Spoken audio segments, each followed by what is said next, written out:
நரேந்திர மோடி அவர்களை பெரியார் இன்னைக்கு இல்லைனாலும் அவரோட படம் கூட அச்சுறுத்துறது பாருங்க.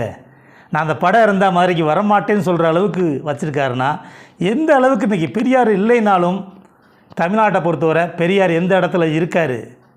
இந்த அடிமை கூட்டம் அதிமுக அண்ணா படத்தையும் பெரியார் படத்தையும் வச்சு பதகையெல்லாம் வச்சுட்டாங்க.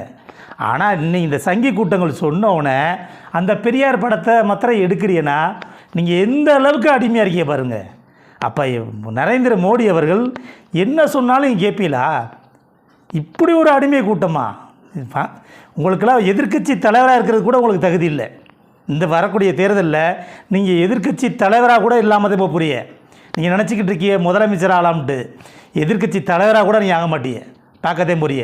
திமுக கூட்டணியில் ஜெயிக்கிறவங்க தான் எதிர்க்கட்சியாக, நாங்களாக கலந்தது தான். எதிர்க்கட்சியே இல்லாத அளவுக்கு தான் நடக்க போகுது. ஏன்னா அந்த அளவுக்கு நீங்கள் மோசமான ஆளாக இருக்கீங்க. ஒரு பெரியார் படம் அதை வச்சு அதில் இருக்கிறது என்னங்க இருக்குன்னு நீங்கள் உங்களால் பேச முடியுதா? நீங்களாம் அண்ணா பேரை வச்சு கட்சி ஆரம்பிச்சிருக்கீங்க. அண்ணாவோட தலைவர் யார்? அண்ணா எதில் வந்தார்? அப்போ அண்ணாவோட குருவே நீங்கள் எடுக்கிறீங்கன்னா உங்களை பொறுத்தவரை நீங்கள் சொல்கிற உனக்கு மேலே உள்ள குரு அண்ணாவோட குரு யார்? பெரியார்.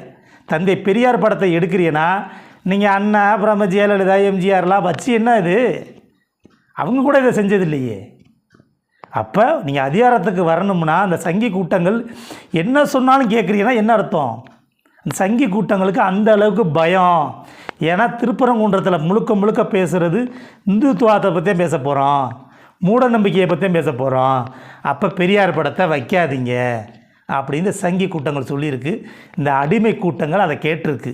வரக்கூடிய 2026லையும் மானங்கட்டு அசிங்கப்பட்டு நிற்க போறிய அதை நாங்கள் பார்க்க தான் போகிறோம்.